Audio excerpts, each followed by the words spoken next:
Welcome to Daily Scripture Reading. I do not own the rights to this music. 2 Kings chapter 13, verses 14 through 24, the King James Version. Now Elisha was fallen sick of a sickness, whereof he died. And Joash the king of Israel came down unto him, and wept over his face, and said, O my father, the chariot of Israel, and the horsemen thereof. And Elisha said unto him, Take bow and arrows. And he took unto him bow and arrows. And he said to the king of Israel, Put thine hand upon the bow. And he put his hand upon it. And Elisha put his hands upon the king's hands. And he said, Open the window eastward. And he opened it. Then Elisha said, Shoot. And he shot. And he said, The arrow of the Lord's deliverance, and the arrow of deliverance from Syria. For thou shalt smite the Syrians in Aphek, till thou have consumed them. And he said, Take the arrows. And he took them. And he said unto the king of Israel, Smite upon the ground. And he smote thrice, and stayed. And the man of God was wroth with him, and said, Thou shouldest have smitten 5 or 6 times. Then hadst thou smitten Syria, till thou hadst consumed it. Whereas now thou shalt smite Syria but thrice. And Elisha died, and they buried him. And the bands of the Moabites invaded the land at the coming in of the year. And it came to pass, as they were burying a man, that behold, they spied a band of men. And they cast the man into the sepulchre of Elisha. And when the man was let down and touched the bones of Elisha, he revived and stood up on his feet. But Hazael, king of Syria, oppressed Israel all the days of Jehoahaz. And the Lord was gracious unto them, and had compassion on them, and had respect unto them, because of his covenant with Abraham, Isaac, and Jacob, and would not destroy them, neither cast he them from his presence as yet. So Hazael, king of Syria, died, and Ben-Hadad his son reigned in his stead. The Amplified Version of 2 Kings chapter 13, verses 14 through 24. Now Elisha had become sick with the illness by which he would die. And Joash the king of Israel came down to him, and wept over him, and said, O my father, the chariot of Israel, and its horsemen. And Elisha said to him, Take a bow and arrows. So he took a bow and arrows. Then he said to the king of Israel, Put your hand on the bow. And he put his hand on it. And Elisha put his hands on the king's hands. And he said, Open the window to the east. And he opened it. Then Elisha said, Shoot. And he shot.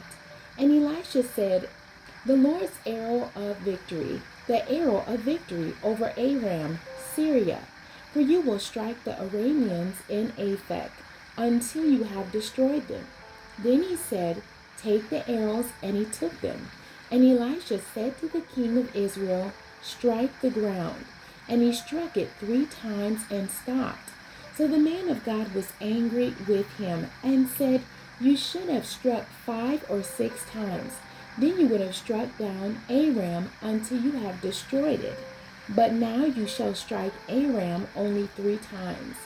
Elisha died, and they buried him.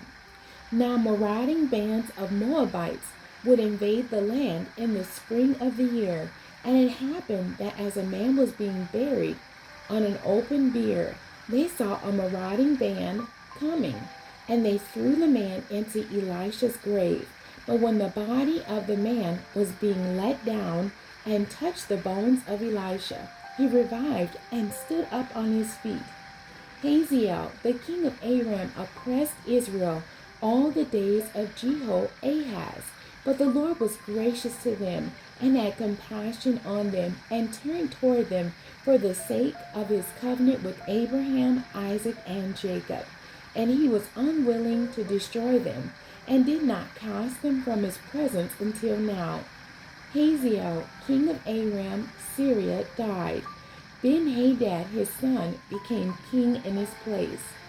The New Living Translation of 2 Kings chapter 13, verses 14 through 24. Elisha's final prophecy. When Elisha was in his last illness, King Jehoash of Israel visited him and wept over him. My father, I see the chariots and charioteers of Israel, he cried. Elisha told him, get a bow and some arrows. And the king did as he was told. Elisha told him, put your hand on the bow. And Elisha laid his own hands on the king's hands. Then he commanded, open that eastern window, and he opened it. Then he said, shoot. So he shot an arrow. Elisha proclaimed, this is the Lord's arrow, an arrow of victory over Aram, for you will completely conquer the Arameans at Ephek. Then he said, now pick up the other arrows and strike them against the ground. So the king picked them up and struck the ground 3 times. But the man of God was angry with him. You should have struck the ground 5 or 6 times, he exclaimed. Then you would have beaten Aram until it was entirely destroyed. Now you would be victorious only 3 times. Then Elisha died and was buried. Groups of Moabite raiders used to invade the land each spring. Groups of Moabite raiders used to invade the land each spring. Once when some Israelites were burying a man, they spied a band of these raiders. So they hastily threw the corpse into the tomb of Elisha and fled. But as soon as the body touched Elisha's bones, the dead man revived and jumped to his feet. King Hazael of Aram had oppressed Israel during the entire reign of King Jehoahaz. But the Lord was gracious and merciful to the people of Israel, and they were not totally destroyed. He pitied them because of his covenant with Abraham, Isaac, and Jacob. And to this day, he still has not completely destroyed them or banished them from his presence. King Hazael of Aram died, and his son Ben-Hadad became the next king. The end. God bless you, and thank you for joining me today.